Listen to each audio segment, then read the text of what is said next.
I've been walking around my apartment and I just noticed this painting that I brought. So this painting actually, I made when I was, I think, 16, around 16 years old. I never actually got to finishing it, but it does have this sort of ominous vibe to it. I think it's kind of cool. I'm not sure if I should finish it or if I should leave it as is. I guess leaving it as is does seem like kind of a reminder of like where I was at that time. But finishing it would also be pretty interesting because then I would get to see what it would be in its like finished full form. I don't know. Maybe I'll just have to see later what I should do with it.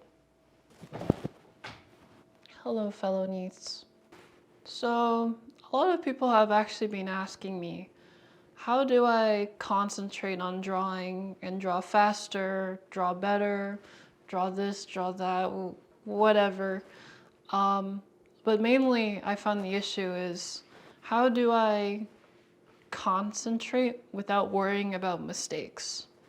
And it's really hard to say because there could be many reasons why you're not concentrating. But like for me, for example, a lot of people assume I'm like some sort of genius or like I'm always thinking about stuff in my head when I'm drawing because I draw so fast. But actually, like for me, when I'm drawing, I don't actually think. My head is empty. I'm making very broad decisions, but in the end, I'm kind of going with the flow, going with nature. And I guess that's part of something I want to talk about today, which is just the flow and going with things in general. And like when it comes to drawing, a lot of it is just going with nature, going with the pen you're using, or just like even just your mood. Your mood can play into account. You could play off of your mood, right? For example, if like you're really erratic in the moment and you feel erratic, you could just draw more erratic lines just to express yourself. And that's the state of flow. And I guess when you're in the zone, I guess the flow zone, it's like you're one with yourself and your emotions, not really taking any outside things into account, like things that don't actually matter, like mistakes, judgment from other people, or just, just a bunch of things that bother you when you're drawing. It happens. It doesn't really matter in the end anyways. It's just a fun sketch. But yeah, anyways, let's get to drawing. So I've been looking around my house for something to draw, and I came across this bag of old paints and paintbrushes from when I was a lot younger. I used to do a lot more acrylic painting, and this is like pretty messy looking, so maybe it'll turn out pretty cool. So maybe I should start drawing this. So today I'm gonna be using the Mujirishi Pocket Note as my sketchbook, and the old reliable Copic Multiliner SP 0.35. So I'm gonna start on this page beside my money tree picture here. So today's date is 2023.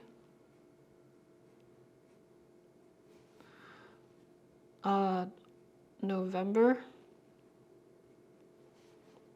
27th.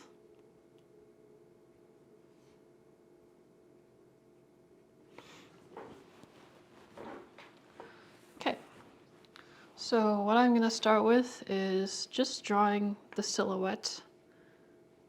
And it doesn't need to be perfect or anything. It's not like really matters that much, since this is just a sketch in a sketchbook. And a lot of the time, even if you do make a mistake with the silhouette, you can just sort of go with it. It's like jazz. If you know how jazz is very on the spot, improvised, nothing is like exactly meant to be per se, but you kind of just go with it on the spot and work with what you have. I think that's part of the sort of philosophy of not being overly attached. This is a very Buddhist philosophy, actually. Just like not trying to be too attached. I know some people would take it as being indifferent, and I think that's not really what it's trying to get at. Is the not being over attached means that you're not pushing your feelings, like your unnecessary feelings, onto something, even though it's not working out. Like, for example, if you have this one painting that you just really want to work, and it's just not working for whatever reason, and you just try to add so much detail to it to make it better, and it's just not improving it at all, it's best not to keep pushing. Some people say, oh, you're just indifferent to that artwork then. It's like, it's not that you're indifferent, it's just that it's for the better.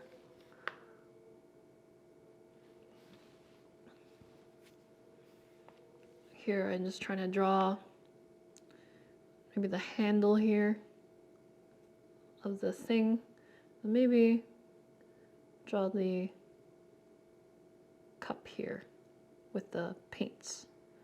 This is a circular bin here.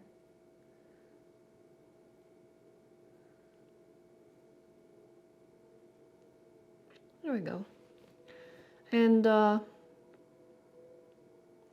guess one person that was a big proponent of, like, or not proponent, it's like talked about this as like their main theory, was Miyamoto Musashi. And Miyamoto Musashi was a samurai in the 1600s Japan. He was known to be one of the greatest samurais of all time. And people always wondered how he got so good at like his craft, or his swordsmaning.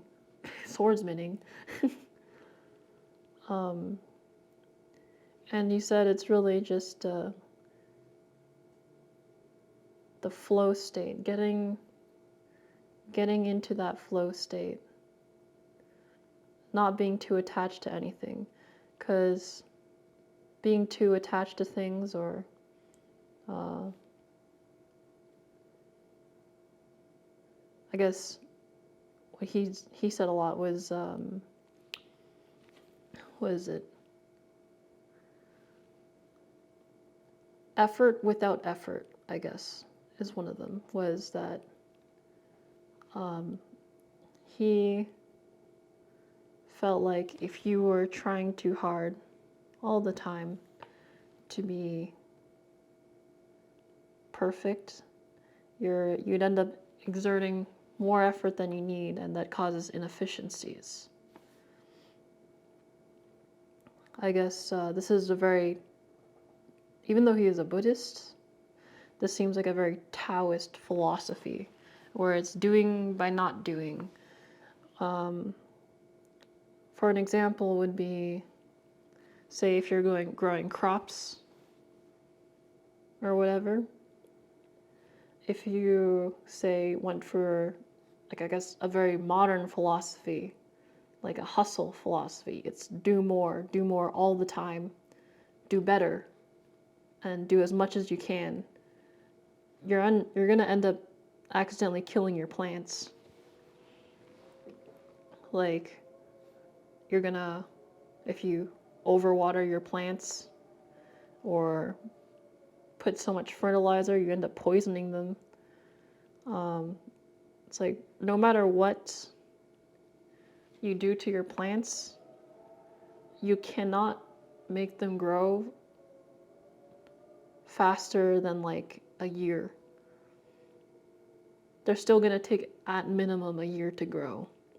And I think that's like a very Taoist philosophy, where it's like you have to work with nature, not against it. Regardless of how many like innovations you have, you still have to work with nature.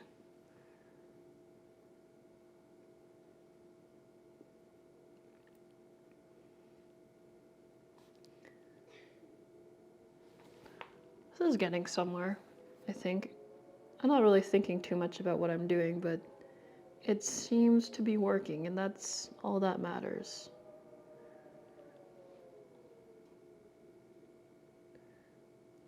Yeah, I don't know where I'm going too much with this philosophy talk,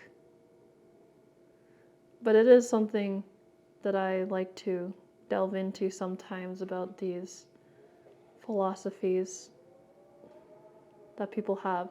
It does help you in your everyday life, for sure. If you live like a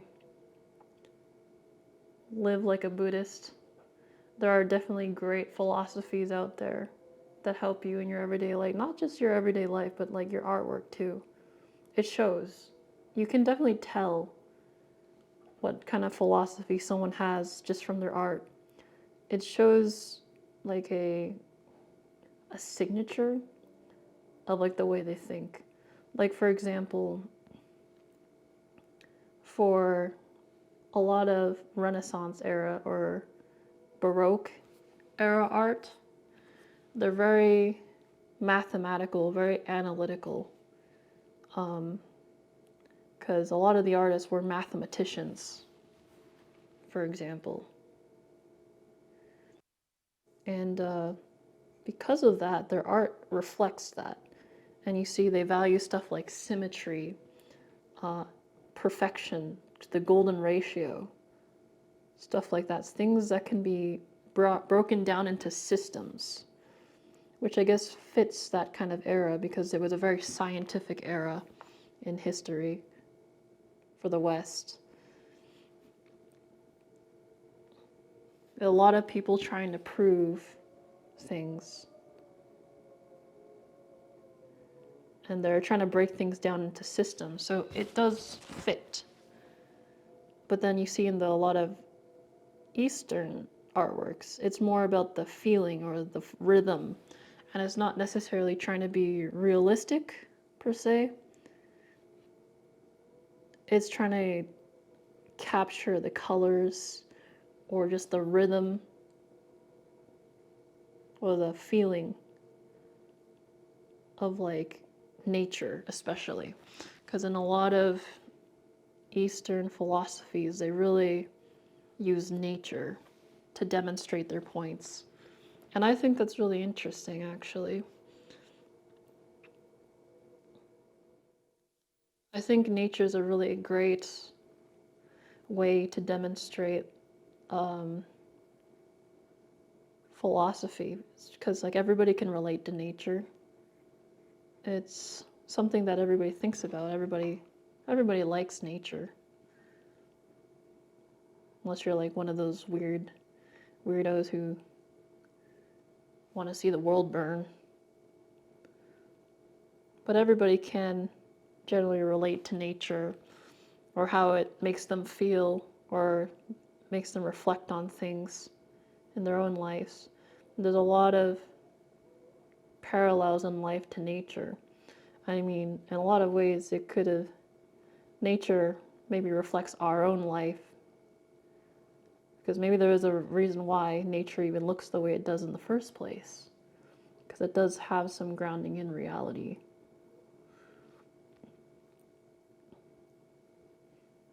Because I guess for us, we're formed by our environment, and nature is the same way. There may be some just universal truths in nature, and I think we should work with it. That is a very Taoist philosophy, where you have to work with what you have, not force things. And that's how part of how I draw, like without thinking so much, and how I'm able to talk so seamlessly while drawing. It's because I'm not really thinking. I draw a line, I see where it goes, I see where I can link it to other lines to make it look somewhat similar to the art, like the thing I'm creating, and it just works. I make mistakes all the time. I think people give me way too much credit and say I don't make mistakes when I draw. I definitely do. It's just you don't notice them because I don't care.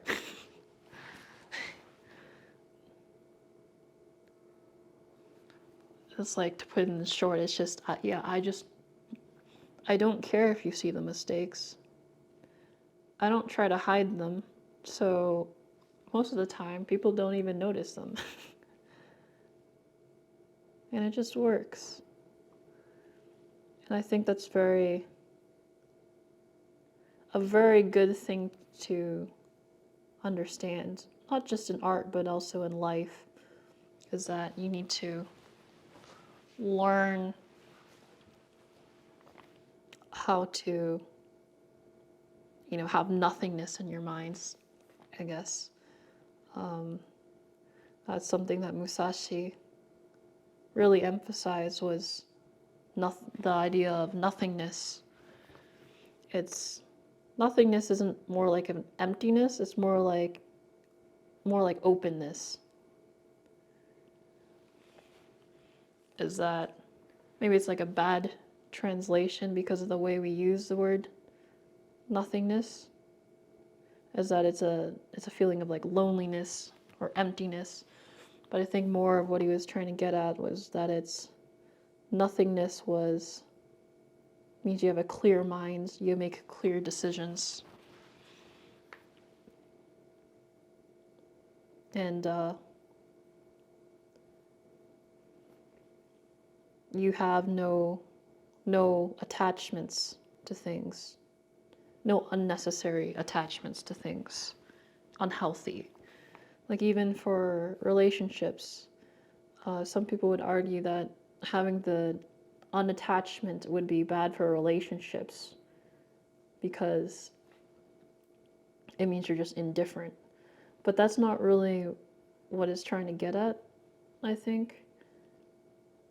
It's more just like the different aspects of like maybe over attachment, like some people have, like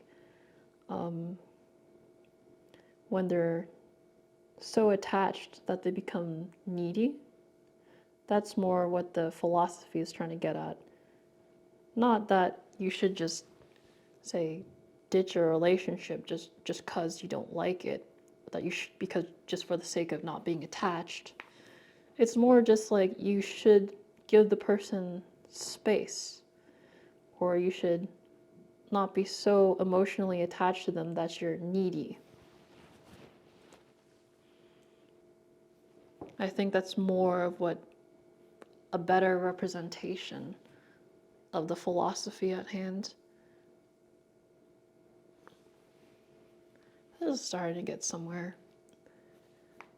It is turning out pretty nice. I am in a flow state, not thinking too much, just sort of going with it.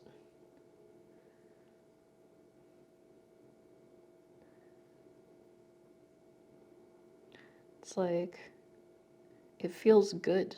to not have to be attached, for sure. I think I'm just going to draw a bunch of lines here just to darken it. And I kind of use the directions of the lines to indicate texture or shape in like the folds, for example.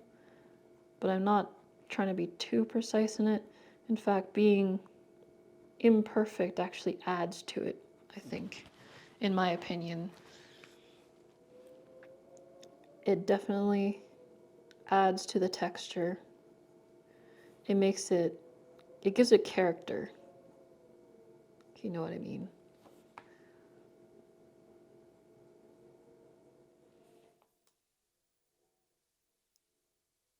And this is when you can start really getting into just the flow state.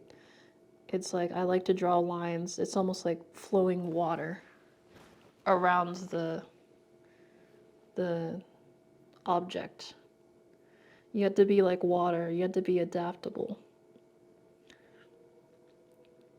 And that was another part of Musashi's philosophy, is that he had different aspects of his philosophy that he liked to represent with the elements. So it was earth, water, fire, what was the other one? Wind and void. So earth is supposed to represent what is there, the world we live in, the world around us, the unchangeable things. So, for example, with this artwork, that would be the thing I am drawing. I'm replicating from life. And for water, what that represents is adaptability. So how adaptable you would be. So you need to change to conform to your environment. And then the third one was fire, which represents conflict. And so that's conflicts in your life, like barriers, obstacles that you face. And fourth one is wind. Wind represents the past and tradition and things that have compounded on each other, like just knowledge and stuff like that. And then void represents the future and the emptiness, I guess, of not knowing what's going to happen next. And it is pretty interesting to think of that in that way. And I do think the elements do definitely, it is an interesting representation of the concepts, and I think it is a pretty good representation of the concepts, in my opinion.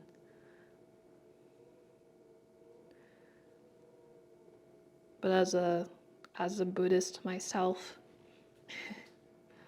I guess a Buddhist philosophy does speak to me.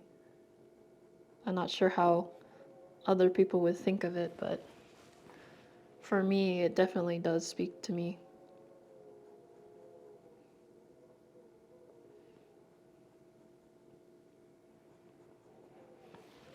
Just drawing some of the lines here to get that darkness. Let's get there we go, the texture. Now it looks like, because it was imperfect, it looks like there's some folds in the shading here. So being imperfect actually adds so much to the artwork. It adds so much depth. If I was perfect with the lines, it would look flat and it wouldn't look as interesting.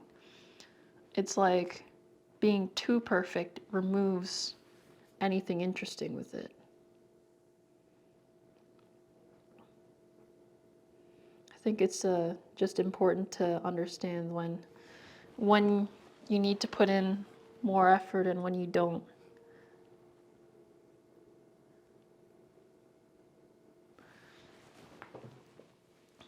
just part of it, part of the philosophy. It's a very Taoist belief.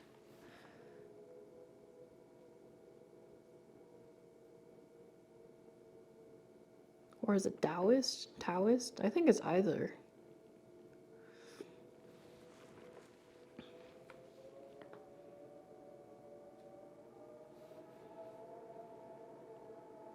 I'm just adding more of the shadows here.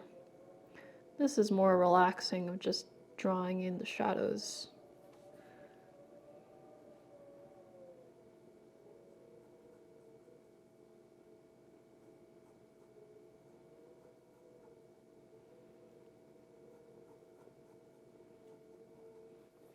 I just add the dark parts and then just sort of etch it in.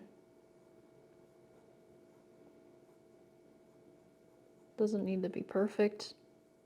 Doesn't even need to be close to perfect. I don't even need to think about it too much. I just go with it. You know, I guess some people say it takes a lot of effort to seem effortless. I guess to some extent that is right, because I draw so much that a lot of this just comes natural to me.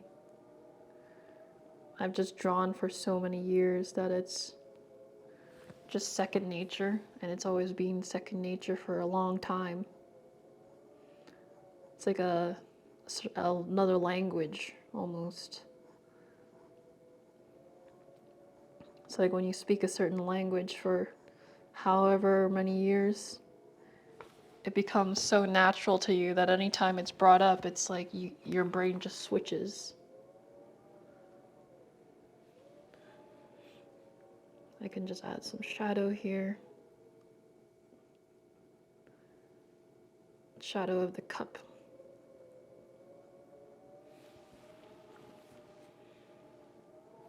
And some more shadows.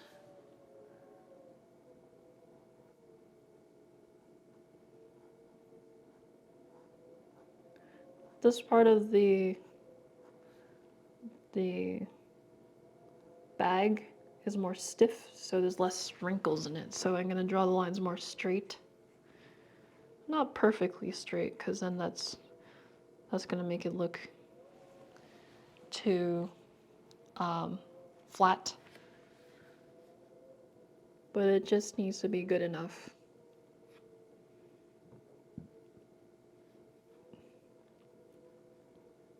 And it's just, the more details you add on to it, they just compound on each other. And then it makes the mistakes seem so muddled, I guess. I guess, like, if every line is slightly off, then none of the lines are off at all, because they all look slightly off, because they're all relative, right?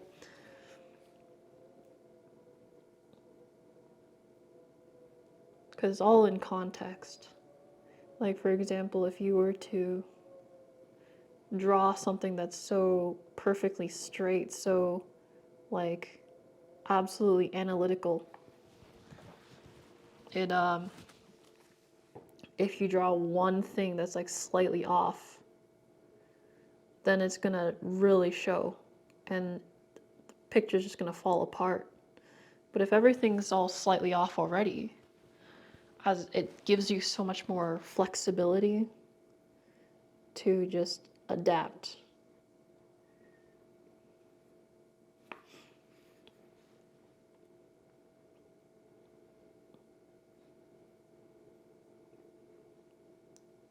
Because it's,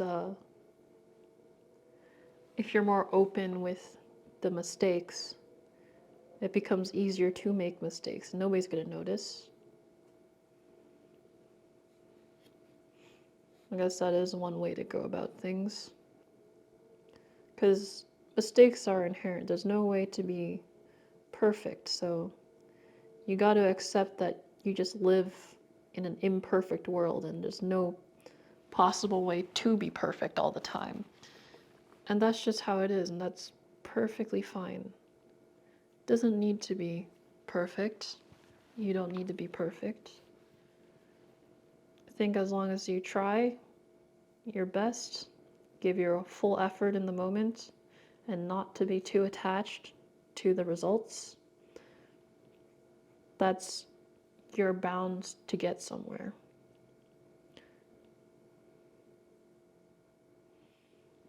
Like, if you just keep drawing, not trying to be too attached to, like, oh, I must get at least this good before this time, right? I think just keeping up with the habit is more than enough. And then maybe later you can try something new.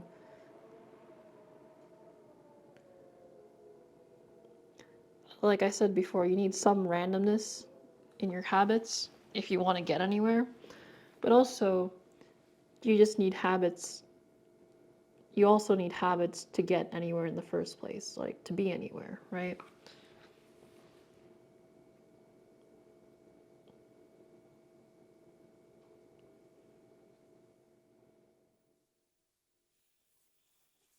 I think this is almost done. Maybe I just need to draw the shadows here in the underside, but it's looking pretty good.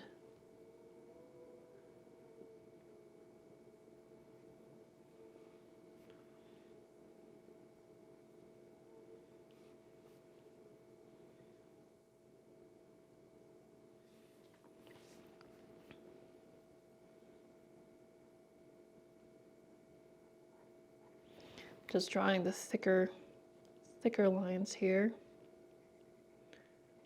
so it adds some depth and shadow to this.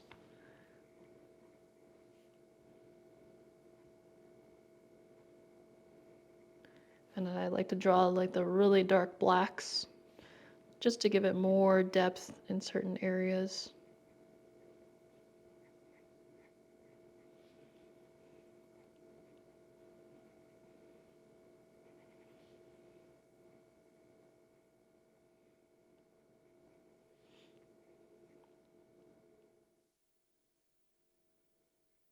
Because when you do that, it just exemplifies it.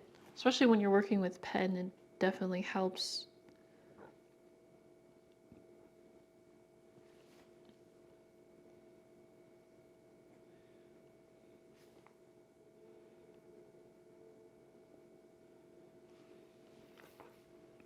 Now I'm just going to draw the drop shadow. Not going to be too precise with it. Doesn't need to be perfect. Just you draw lines. And then even if they don't look about right, if most of them don't look perfect, then it's going to blend in just fine. I can even just scribble like this. No precision at all, just scribble. It's like, I have no attachment to this to make it too perfect. In fact, the scribbles probably add charm to it.